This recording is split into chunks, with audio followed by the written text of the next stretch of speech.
Guys, എല്ലാവരും സുഖമായിട്ടിരിക്കുന്നു. നമ്മൾ വളരെ സന്തോഷത്തോടെ കളിക്കാനും കുളിക്കാനും ഒക്കെ വേണ്ടി ബീച്ചിലേക്ക് പോയതാണ്. പക്ഷേ ഗൈസ്, ഞെട്ടി ഗൈസ്. എന്താന്ന് ചോദിച്ചാൽ ആരെയും ബീച്ചിലേക്ക് കളിക്കാനോ കുളിക്കാനോ ഇറക്കുന്നില്ല. കാരണം എന്താന്ന് കണ്ടോ?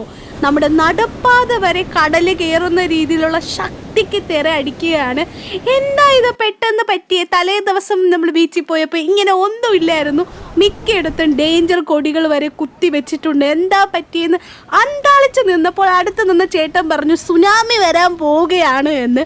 പക്ഷെ ന്യൂസിലൊന്നും അങ്ങനെ കണ്ടില്ലല്ലോ എന്ന് അന്താളിച്ച് നിന്ന് ഞാൻ വീണ്ടും മുമ്പിലേക്ക് നടന്നു. പക്ഷേ ബീച്ചിൽ ആരും ഇറക്കുന്നില്ല.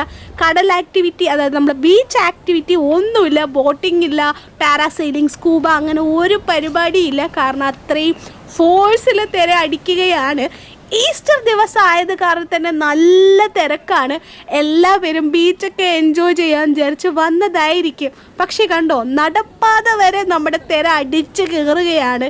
ഇതിലെന്ത് എൻജോയ്മെൻറ്റ് എന്ന് ആൾക്കാർ ചിന്തിച്ച് കാണും. കാരണം അത്ര ഫോഴ്സിൽ നല്ല വേദനിക്കുന്ന രീതിയിലാണ് തിര വന്ന് അടിക്കുന്നത്. അപ്പോൾ കടലിൽ കുളിക്കാന്നുള്ള പ്ലാൻ അവിടെ ഡ്രോപ്പ് ആയി എന്ന് തന്നെ പറയാം. പിന്നെ നമ്മൾ കടലിലേക്ക് ഇറങ്ങി കുറച്ച് നേരം നിന്ന് എൻജോയ് ചെയ്തു, അതേ കഴിയൂ.